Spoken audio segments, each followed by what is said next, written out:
Assalamualaikum pemirsa yang berbahagia, maupun yang tidak juga sih. Pada video kali ini saya akan melanjutkan pembahasan mengenai kitab Jurumiyah. Namun sebelum kita lanjutkan, putar dulu anunya. Yang sana mau berutang, yang sini mau berutang, yang situ mau berutang, semua mau berutang. Setelah membahas kalam beserta unsur-unsurnya, kita harus mengetahui mengenai perbedaan antara kalam, kalim, dan kalimah. Kalam.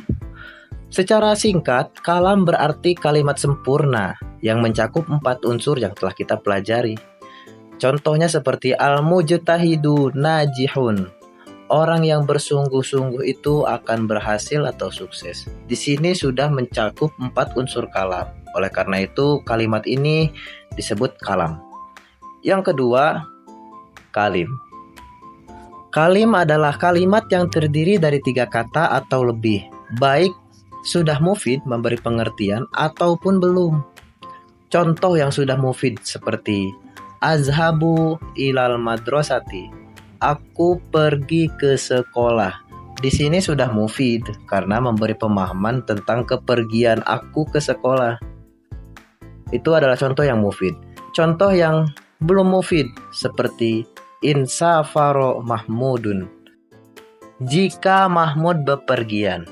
Di sini kan belum mufid karena belum ada jawab dari jika. Itu adalah contoh yang belum mufid. Jadi inti dari kalim ini adalah minimal 3 kata. Dan yang ketiga, kalimah. Kalimah itu adalah sepatah kata atau satu kata, alias sebiji kata doang. Jadi cuma sebiji kata. Contohnya al-mujtahidu doang, najihun doang, in doang, safaro doang, dan doang-doang yang lainnya. Jadi dia hanya sebiji kata doang. Oh iya, FYI ada perbedaan antara kalimah dan kalimat. Kalau kalimah itu adalah sepatah kata atau sebiji kata. Kalau kalimat itu adalah kumpulan beberapa biji kata. Dan ini hanya ada dalam bahasa Arab. Jadi kalimah itu biasanya diterjemahkan ke dalam bahasa Indonesia sebagai kata. Sedangkan kalimat itu adalah kalimat sebagaimana dalam bahasa Indonesia, yaitu kumpulan beberapa biji kata. Bisa dimengerti ya? Harus mengerti sih. Jadi bisa disimpulkan bahwa kalam pasti terdiri dari beberapa kalimat. Namun belum tentu kalim. Seperti al-mujtahidu najihun itu kan kalam. Tapi karena cuma 2 kata ya belum kalim. Yang kalim pasti terdiri dari beberapa kalimat. Namun belum tentu kalam. Seperti insafaro mahmudun itu kan kalim. Karena sudah mencapai minimal batas dari kalim. Tapi belum kalam. Karena belum mufid. Yang kalimah karena cuma sebiji kata doang. Ya belum kalam juga belum kalim. Itulah perbedaan mengenai kalam, kalim, dan kalimah. Oke, mari kita lanjutkan membahas kitab Jurumiyah. Sekarang kita membahas jenis kata. Di sini disebutkan wa aqsamuhu salasatun ismun wa fi'lun wa harfun jaa lima'nan. Wa aqsamuhu dan bermula bagian-bagiannya kalam atau komponen-komponen kalam itu salah satu ada 3. Ismun ya isim, wa fi'lun dan fi'il, wa harfun dan harf. Jaa yang datang apa harfun limaknan untuk suatu makna atau arti. Jadi komponen-komponen yang digunakan untuk menyusun kalam itu ada 3 jenis, yaitu isim, fi'il, dan harf. Yang harf itu datang untuk suatu makna. Jadi begini, kalam itu salah satu syaratnya harus murakkab atau tersusun. Sebagaimana tubuh kita juga kan murakkab, tersusun dari beberapa bagian. Ada kepala, pundak, lutut, kaki, begitu juga kalam. Pasti ada komponen-komponen yang menyusunnya, yang disebut dengan jenis kata. Dalam bahasa Indonesia, jenis kata itu ada 10. yaitu kata benda, kata kerja, kata sifat, kata keterangan, kata ganti, kata bilangan, kata depan, kata sambung, kata sandang, kata seru. Itulah kata mereka yang ahli dalam bahasa Indonesia. Namun dalam bahasa Arab, jenis kata itu cuma ada 3, isim, fiil, atau harf. Jadi sepanjang apapun kalamnya, meskipun berjilid-jilid atau orang yang mengucapkannya itu sampai membuat air liurnya mengering, ya cuma terdiri dari 3 jenis kata, isim, fiil, atau harf. Cuma 3 itu doang. Oleh karena itu, mari kita preteli satu persatu. Isim didefinisikan dengan kalimatun dallat ala ma'nan fi nafsiha walam taqtarin bizamanin wad'an. Kalimatun kata dallat yang menunjukkan apa kalimah ala ma'nan akan suatu arti fi nafsiha maksudnya binafsiha dengan dirinya kalimah, dengan dirinya sendiri. Walam taqtarin dan tidak bebarengan apa kalimah bizamanin dengan waktu wad'an secara penetapan. Jadi kata yang menunjukkan kepada suatu makna dengan dirinya sendiri atau secara mandiri dan tidak dibarengi dengan waktu secara penetapan. Nah, ada 2 kesimpulan dari definisi ini. Yang pertama, menunjukkan makna dengan dirinya sendiri atau punya arti tersendiri. Yang kedua, berbarengan dengan waktu. Pasti berbarengan dengan waktu isim itu, tapi bukan secara wad'an atau ketetapan, melainkan secara luzuman alias implikasi atau keterlibatan. Secara tidak langsung pasti mengandung waktu. Itu namanya implikasi. Jadi mau tidak mau kau harus mau.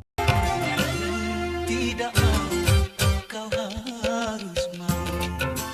Jadi secara otomatis pasti isim itu berbarengan dengan waktu.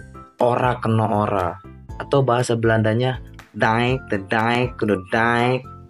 Dan isim itu terbagi menjadi 3. 1, isim zohir. Yang kedua, isim domir. Yang ketiga, isim mubham. Isim zohir itu adalah isim yang menunjukkan makna secara langsung.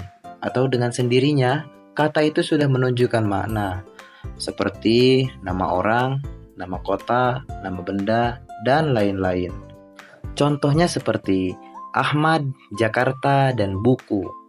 Ahmad itu kan kata yang menunjukkan kepada suatu makna, yaitu sosok yang oleh orang tuanya dinamai Ahmad, dan juga secara tidak langsung atau otomatis berbarengan dengan waktu.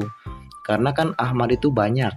Ada Ahmad yang sekarang, ada Ahmad yang zaman dulu juga ada Ahmad. Bukan lu sih lebih dulu daripada yang dulu. Lu kan hidupnya di zaman Raurus. Jadi Ahmadnya itu yang mana? Oh, ternyata Ahmad itu Ahmad yang sekarang ada. Berarti kan di situ secara otomatis dibarengi dengan waktu sekarang. Begitu juga dengan Jakarta dan buku. Jakarta misalkan bermakna nama sebuah kota di Indonesia. Atau buku bermakna alat tulis. Yang Jakarta dan buku ini pasti secara otomatis berkaitan dengan waktu tertentu. Silakan analogikan sendiri ya. Namun sebelum membahas isim domir, coba ngaca dulu. Tampan dan pemberani Cia yang satu ini. Oke, mari kita lanjutkan. Yang kedua, isim domir. Isim domir itu adalah isim yang menunjukkan makna dengan menggunakan kata ganti. Contohnya seperti Ahmad berbicara. Aku kemarin pergi ke pasar. Nah, di situ kata aku yang digunakan oleh Ahmad itu menggantikan kata Ahmad. Jadi Ahmad gak usah bilang Ahmad kemarin pergi ke pasar. Ya udah, pakai kata ganti saja. Bisa menggunakan kata aku atau saya gitu. Nah, itu adalah isim domir, jadi menunjukkan makna dengan menggunakan kata ganti. Bisa aku yang nonton, kamu juga yang nonton, dan dia. Lah, dianya mana? Itu tuh bang di sana, lagi sendirian dia. Ini kapan evolusinya? Capek saya jadi manusia purba. Jadi Isim domir itu tetap menunjukkan makna, tapi tidak secara langsung, melainkan menggunakan kata ganti. Isim domir itu secara umum yang huwa, huma, hum, dan kawan-kawan. Yang ketiga yaitu isim mubham. Isim mubham adalah isim yang menunjukkan makna dengan makna yang masih samar atau belum jelas. Nah, isim mubham ini isinya ada 2. Ada berapa, sayang? 2. Malah ketawa. BTW, makasih ya, sayang. Waduh, kirain gak ikutan. Yang pertama dari isim mubham ini yaitu isim isyarah atau kata tunjuk. Seperti ini, itu. Nah, ini dan itu kan kata tunjuk ya. Ini biasanya digunakan untuk menunjuk sesuatu yang dekat. Kalau itu biasanya digunakan untuk menunjuk sesuatu yang jauh.